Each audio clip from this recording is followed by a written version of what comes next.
key thing about natural gas is it's been stuck in a range between basically 2 and 5 for almost 20 years. Every time it gets in the upper end of the range, it goes down. Now, the key thing that's happening this year is we're having this second colder than normal winter in a row. Despite global warming, that's a bit of a shock. But as Scarlett mentioned, as of Wednesday, the front contract will be March, and that's trading $3.70. You look at the apex of the bell curve going out to January of next year, it's around 5. And what's going to happen now, we have about a good summer season, a good 8 months to bring on more supply, and that's what natural gas has been doing for decades. It always does.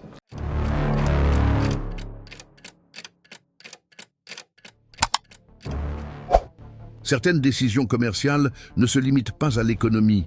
Elles modifient l'équilibre entre dépendance et autonomie au sein des institutions. Au début du mois de mars 2025, une résolution du ministère chinois du Commerce a immédiatement suspendu toutes les importations de gaz naturel liquéfié en provenance des États-Unis. Cette mesure n'a été accompagnée d'aucun discours ni d'aucune déclaration publique conflictuelle. Son effet a néanmoins été immédiat. Les contrats en cours ont été interrompus, les expéditions retenues et les terminaux de réception détournés vers des itinéraires alternatifs. L'impact de cet épisode ne s'est pas limité à ce qui s'est passé dans la salle à ce moment-là. La décision a déstructuré un cycle logistique qui s'était construit depuis plus d'une décennie autour de la présence américaine dans l'approvisionnement énergétique asiatique. Ce même week-end, les rapports techniques des opérateurs portuaires du Golfe du Mexique ont commencé à enregistrer une croissance atypique des volumes stockés. Les exportateurs ont signalé la suspension unilatérale des paiements par les intermédiaires chinois et ont déclenché des mécanismes d'urgence d'assurance commerciale. La chaîne d'approvisionnement, jusque-là considérée comme stable, a été soumise à une révision soudaine. Ce qui est ressorti de ces premières heures n'était pas seulement un épisode de ralentissement logistique, mais un signe plus large de redéfinition stratégique. Sans faire de bruit, la Chine avait cessé d'être un client prioritaire des États-Unis dans l'un des secteurs de la nouvelle économie mondiale. Parallèlement, les autorités canadiennes ont entamé une série de réunions bilatérales avec des représentants de la Corée du Sud, du Japon et de la Malaisie. Dans les coulisses de ces réunions, des engagements ont été pris pour anticiper les livraisons de gaz liquéfié provenant de la Colombie-Britannique. L'infrastructure nécessaire à cette manœuvre était déjà techniquement opérationnelle depuis la fin de l'année précédente. Le terminal de Kitimat, construit grâce au financement de consortiums privés et au soutien de l'État, a commencé à fonctionner à un rythme d'expansion accéléré. Le remplacement n'a donc pas été improvisé. Il s'est fait par superposition des capacités préexistantes et a été mené avec le degré de discrétion habituel des décisions stratégiques à long terme. Pendant ce temps, à Washington, les secteurs industriels cherchaient à obtenir une lecture unifiée des événements. Les principaux syndicats du secteur de l'énergie ont demandé des réunions d'urgence avec le ministère de l'Énergie. Les gouverneurs des États producteurs ont fait pression pour obtenir des garanties de compensation. Mais aucune déclaration officielle de rééquilibrage commercial n'a été faite au cours des premières semaines. Le silence, dans ce cas, a été interprété comme un signe de perplexité institutionnelle. La perte d'un client de grande envergure, sans préavis, a fait ressortir une préoccupation récurrente parmi les experts, le décalage croissant entre les décisions de politique étrangère et la capacité de réponse économique. La décision chinoise n'a pas été prise de manière isolée. Quelques jours après l'annonce de la suspension, une entreprise publique indienne a conclu un accord avec le gouvernement canadien pour l'achat de volumes supplémentaires de gaz d'une durée de 10 ans. À Séoul, les autorités locales ont confirmé leur intérêt pour le cofinancement de nouveaux terminaux de réception en partenariat avec des entreprises de Vancouver. En moins d'un mois, le paysage énergétique du Pacifique s'est recomposé, la présence américaine étant remplacée par une articulation d'acteurs régionaux autour d'un nouvel axe fournisseur. La rapidité de cette transition a été directement proportionnelle au degré de prévisibilité perçu. Alors que les États-Unis révisaient leurs accords pour des raisons politiques, le Canada consolidait sa réputation de stabilité réglementaire et contractuelle. La modification du flux d'approvisionnement a eu des effets immédiats sur le marché intérieur américain. Les indices d'inflation régionaux ont enregistré une hausse dans les États du Midwest, en particulier dans les segments dépendants du transport lourd. Dans l'Illinois, les entreprises de fertilisants ont signalé des retards dans la réception des intrants énergétiques et ont convoqué des réunions avec le ministère de l'Agriculture. Au Texas, les représentants du secteur pétrochimique ont alerté sur le risque de fermeture temporaire d'usines industrielles en raison de la difficulté à rediriger la logistique. Le sujet a commencé à occuper une place importante au Congrès. Lors de sessions réservées des comités de l'énergie et du commerce extérieur, les législateurs ont commencé à discuter de l'impact des décisions unilatérales sur la stabilité des exportations. Si vous suivez cette chaîne, vous savez que notre engagement est de rendre compte de ces mouvements structurels, avec clarté, contexte et responsabilité. C'est ce que nous cherchons à faire dans chaque épisode. Et c'est ce que vous trouverez ici, chaque fois que vous voudrez comprendre les développements institutionnels qui se cachent derrière les chiffres. À partir de là, les développements ont commencé à impliquer des structures institutionnelles à plusieurs niveaux. Le département américain du commerce a lancé, de manière non publique, une série de réunions techniques avec des représentants des entreprises exportatrices concernées afin d'estimer l'impact et de cartographier les itinéraires alternatifs possibles pour l'écoulement des marchandises. Mais les données internes montraient une difficulté croissante à repositionner le volume de production initialement destiné à la Chine. Parallèlement, le département d'État a demandé des informations aux missions diplomatiques à Tokyo, Séoul et Hanoï sur les négociations récemment engagées avec le gouvernement canadien. L'objectif n'était pas d'interrompre les accords, mais de comprendre l'ampleur de la reconfiguration en cours. C'est dans ce contexte que le rôle du Conseil national de sécurité énergétique, créé à l'origine pour surveiller les flux d'importation, mais désormais chargé de suivre les ruptures d'exportation, prend toute son importance. L'un des rapports internes du Conseil, divulgué par la suite, indiquait que la perte simultanée de contrats avec 3 grands importateurs asiatiques pourrait non seulement compromettre les objectifs commerciaux du secteur énergétique, mais aussi avoir des répercussions fiscales sur les chaînes de production secondaires, telles que les engrais, l'agro-industrie et l'industrie lourde. À partir de ce constat, certains membres du Congrès ont commencé à plaider en faveur de la réactivation de clauses dormantes de l'accord entre les États-Unis, le Canada et le Mexique, en mettant l'accent sur les garanties mutuelles d'approvisionnement. La proposition s'est toutefois heurtée à la résistance des groupes parlementaires qui ont interprété cette mesure comme une tentative de politiser un traité à l'origine technique. Pendant ce temps, le gouvernement canadien intensifiait ses efforts diplomatiques en vue d'institutionnaliser de nouveaux flux. Le ministère du Commerce international a annoncé la création d'un fonds spécifique pour soutenir les projets d'exportation d'énergie vers l'Asie et l'Europe. Au total, le paquet prévoyait des lignes de financement pour les infrastructures portuaires, des subventions logistiques et des garanties réglementaires, avec un apport prévu pouvant atteindre 6 milliards de dollars canadiens. La Banque de développement du Canada a été mobilisée pour gérer une partie de ses ressources, en mettant l'accent sur les petites et moyennes entreprises de la chaîne énergétique. Cette mesure a été bien accueillie par les opérateurs privés, qui jusqu'alors se heurtaient à des obstacles pour concurrencer les consortiums soutenus par les capitaux publics des pays concurrents. D'un point de vue juridique, cette initiative a activé des dispositifs jusqu'alors peu utilisés dans les accords commerciaux multilatéraux. Le Canada a invoqué des clauses d'exception stratégique pour justifier la priorité accordée à ses partenaires asiatiques, arguant que l'augmentation de l'imprévisibilité tarifaire de la part des États-Unis créait un environnement défavorable aux investissements à long terme. L'argumentation toujours en cours d'examen par les observateurs de l'Organisation mondiale du commerce, s'appuyait sur des précédents dans lesquels la modification unilatérale des conditions par un partenaire justifiait la diversification immédiate des routes. La controverse juridique n'était toutefois qu'un symptôme d'une impasse plus large, la tension entre prévisibilité contractuelle et souveraineté politique. Dans les coulisses du système financier, des signes d'adaptation ont commencé à apparaître.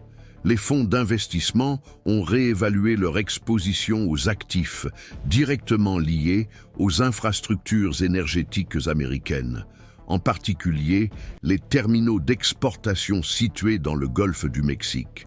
Les agences de notation ont ajusté les notations des entreprises qui dépendaient fortement du marché asiatique.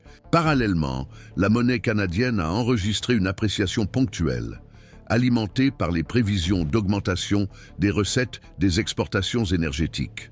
Ce mouvement n'est pas passé inaperçu auprès des investisseurs institutionnels européens qui ont commencé à augmenter leur participation dans des titres adossés à des contrats à terme sur le gaz liquéfié canadien. Cette convergence aide à comprendre pourquoi cet épisode a dépassé le secteur énergétique et a commencé à être discuté dans les comités financiers internationaux. À partir du deuxième trimestre 2025, la Banque centrale du Canada a entamé une série de réunions avec des représentants des banques centrales d'Asie et de l'Union européenne. L'objectif déclaré était d'harmoniser les mécanismes de compensation pour les paiements de contrats à long terme liés aux exportations d'énergie. Mais les analystes ont interprété ces réunions comme s'inscrivant dans une stratégie plus large d'institutionnalisation d'un nouveau corridor économique transpacifique. Le degré de sophistication de ces négociations suggérait que le Canada cherchait non seulement à occuper l'espace laissé vacant par les fournisseurs américains, mais aussi à établir une position de référence dans la fourniture d'énergie propre, prévisible et politiquement neutre. Du côté américain, l'impact commençait à se manifester de manière asymétrique. Les États, traditionnellement dépendants des exportations de gaz naturel, étaient confrontés à des difficultés fiscales, avec une baisse des recettes et une pression sur les services publics.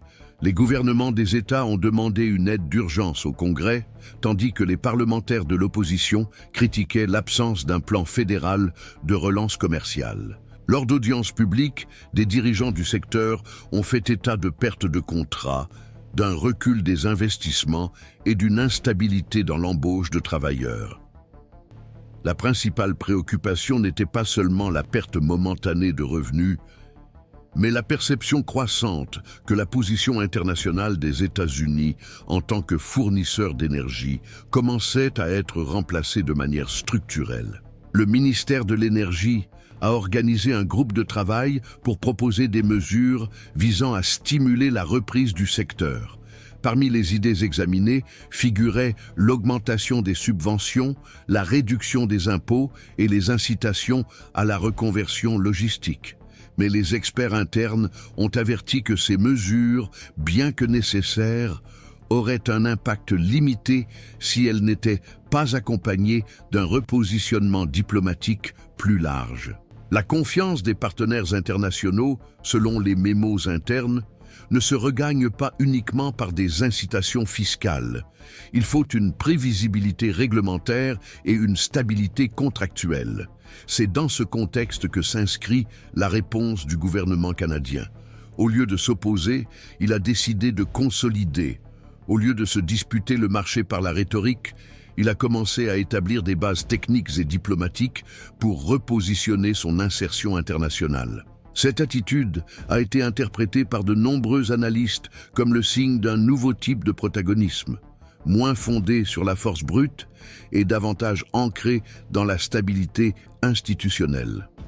Si vous êtes arrivé jusqu'ici, vous savez que ce type d'analyse nécessite un suivi continu. Ce qui est en cours ne se résume pas à une dispute tarifaire. Il s'agit d'une reconfiguration des alliances et des flux avec des effets durables. C'est précisément pour cette raison que nous continuons à suivre de près ces mouvements. Selon des données récentes consolidées par des organismes multilatéraux, les ajustements apportés par la Chine et le Canada à leurs normes d'importation et d'exportation d'énergie sont désormais considérées moins comme des réponses exceptionnelles que comme les signes d'une réorganisation structurelle en cours. Cependant, il n'y a pas de consensus total sur ce qui est exactement en train d'être reconfiguré. Une interprétation plus courante dans les milieux économiques liés aux États-Unis d'Amérique soutient que le mouvement actuel résulte d'un cycle défensif des partenaires motivé par des incertitudes temporaires quant à la prévisibilité de la politique commerciale américaine.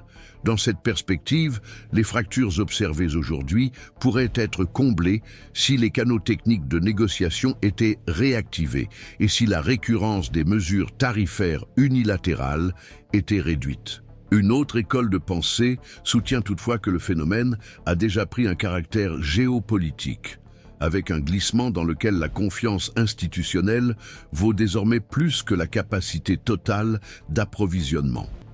Pour ces observateurs, la prévisibilité associée au Canada, même avec des limites d'échelle, est devenue plus attrayante pour certains importateurs que les volumes supérieurs offerts par les États-Unis d'Amérique dans le cadre d'un régime de renégociation constante.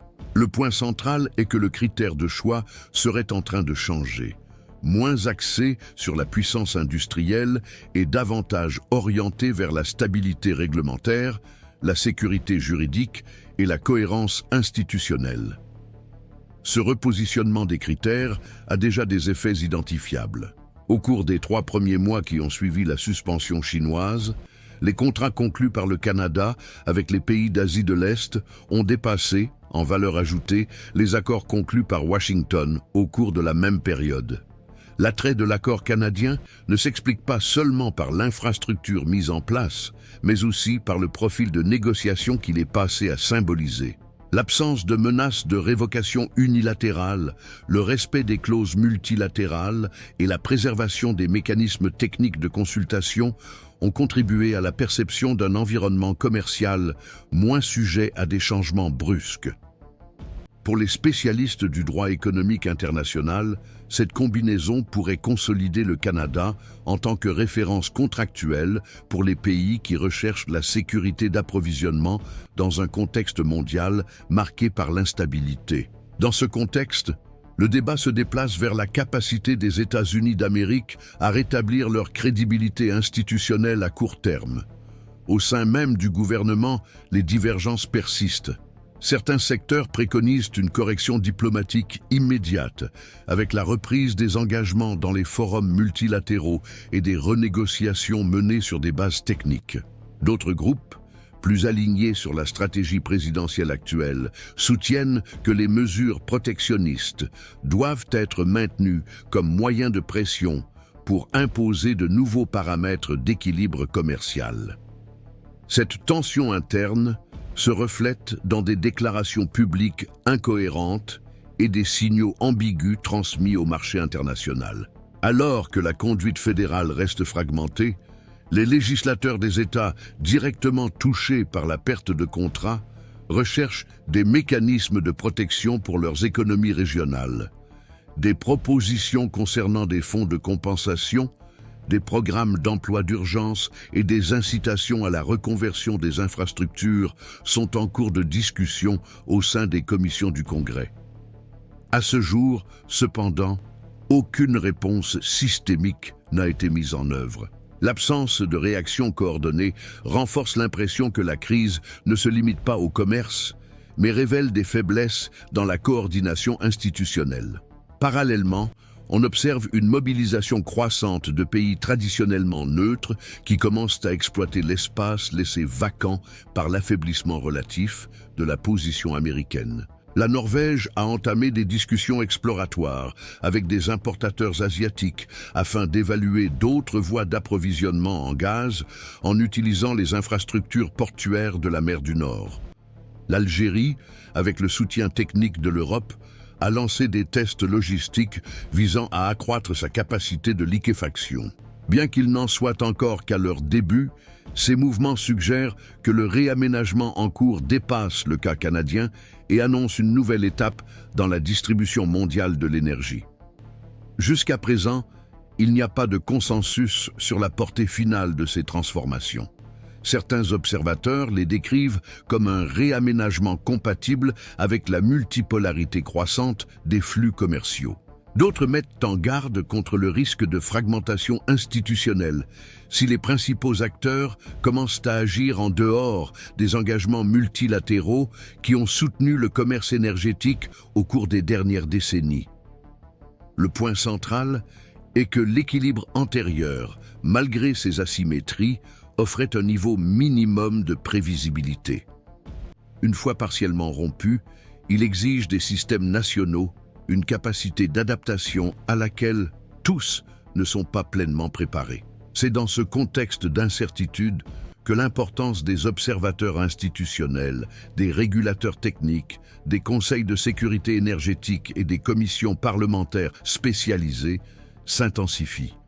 Le suivi continu de ces processus devient indispensable, non seulement pour anticiper les tendances, mais aussi pour comprendre comment les décisions prises aujourd'hui redessinent les limites entre interdépendance et autonomie dans le système international. Si vous appréciez les analyses centrées sur la structure des événements et pas seulement sur leurs effets les plus immédiats, cette chaîne s'engage à observer de manière critique et systématique les développements institutionnels en cours. Nous continuerons à suivre chaque mouvement,